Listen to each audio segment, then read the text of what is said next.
So hello guys, welcome back to channel. तो अभी हम डिस्कस कर रहे हैं IIT JAM economics syllabus. So this syllabus is for JAM 2024. It is written here, but it is also applicable for 2025. The same syllabus will be followed in the upcoming years. So don't worry.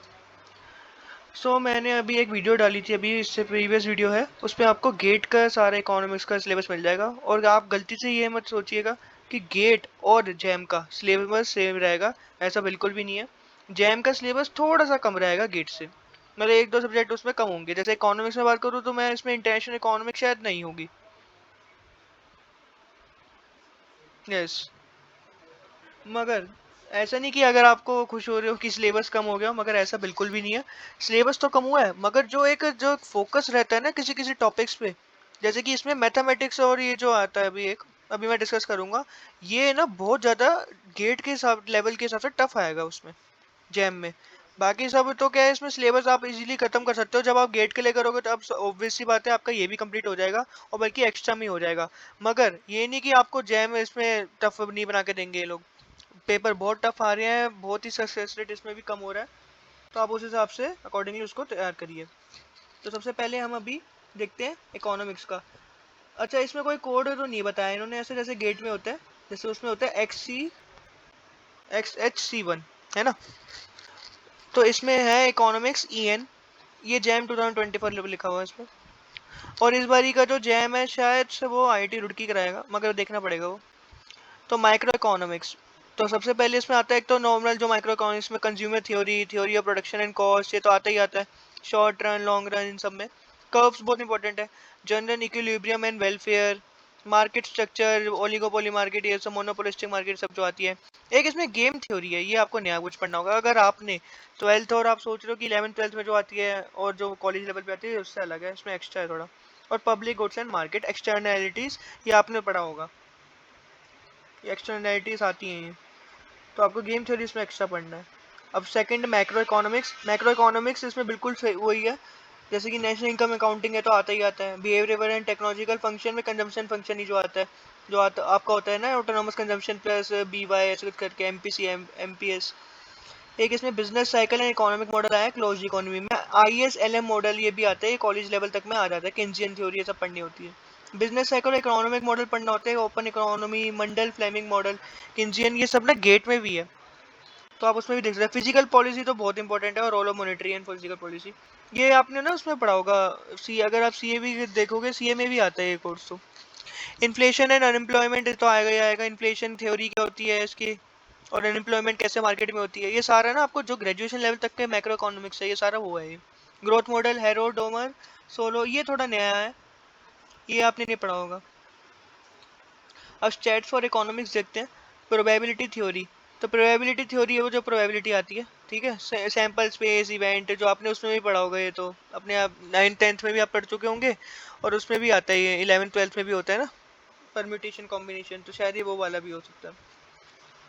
Mathematical statistics तो आएगा ही आएगा। Hypothesis testing, type 1 type 2 error, ये आता है। एक correlation regression, ये तो आते ही आते हैं, तो आपने पढ़ भी रखा होगा।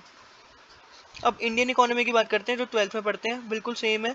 Poverty, Indian labour market, inequality, banking, Indian economy, planning India development, ये सब वही है। अब मैथमेटिक्स और इकोनॉमिक्स में क्या है, प्रीलिमिनरी एंड फंक्शंस। अच्छा, जो मैथमेटिक्स आती है, एक तो कैलकुलस तो पूरा आएगा, उसमें आपका इंटीग्रेशन भी कवर हो जाता है, और कैलकुलस में वो होता है डिफरेंशिएशन जो होता है, वो तो सारा ही आएगा। लीनियर अलजेब्रा इसमें आएगा, जो मैट्रिक्स होती है, linear equation, rank, independence and dependence, determinants, ये सब, क्वाड्रेटिक फॉर्म्स। एक इसमें ऑप्टिमाइजेशन भी देखने को मिल रहा है, और एक प्रीलिमिनरी फंक्शन है आपका, ये हो गया सेट थ्योरी वाला। अच्छा, जो पहला चैप्टर होता है लोगैरिथमिक वो function, power and exponential power तो पता ही होता है, क्वासी कन्वेक्सिटी, ये सब आपको पढ़ना है। और एक ऑप्टिमाइजेशन लास्ट में है ये, इसमें क्या है, local and global optima, geometric and calculus based characteristics. अच्छा, ये आपको थोड़ा नया पढ़ना पड़ेगा, मैट्रिक्स फॉर्मुलेशन, ये सब। So that's it. तो ये आपका अभी हमने डिस्कस करा है इकोनॉमिक्स का। अच्छा, ये जो IIT जैम है, ये आपका ह्यूमैनिटीज एंड सोशल साइंस के जो सब्जेक्ट होते हैं, उसके लिए है। बाकी जो है आपका जो ह्यूमैनिटीज़ और सोशल साइंस का जो स्ट्रक्चर शुरू हुआ है, ये आपका सारे ज़्यादातर आईआईटी सब में आ ही गया। तो अभी जो इकोनॉमिक्स की मैं अगर सर्टेनली बात करूँ तो ये आईआईटी जेएम सिर्फ और सिर्फ एक्सेप्टेबल है आईआईटी रुड़की में, आईआईटी दिल्ली में एंड आईआईटी कानपुर। और कानपुर का थोड़ा अलग स्ट्रक्चर है, वो आपसे आईआईटी जेएम के तो स्कोर मान लेते हैं, वो गेट के भी मान लेते हैं, मगर वो अपना एक 200 मार्क्स का अलग से टेस्ट लेते हैं, वो आपको वहीं जाके देना पड़ता है।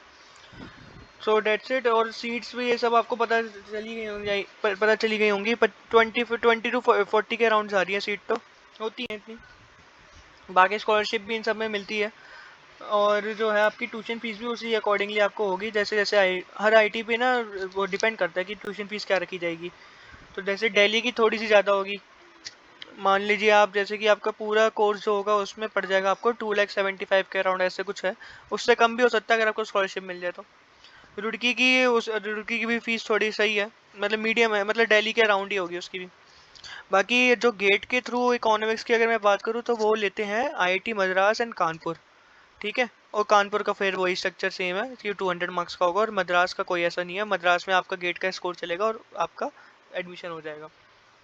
So that's it. Subscribe my channel for more. And अभी मैं और भी सिलेबस ला के दूंगा, और ये नहीं कि सिर्फ ह्यूमैनिटीज सब्जेक्ट के, अभी मैथमेटिक्स का भी मेरे पास है, मैं सबके आपको सिलेबस आपके साथ डिस्कस करते रहूँगा। Thank you.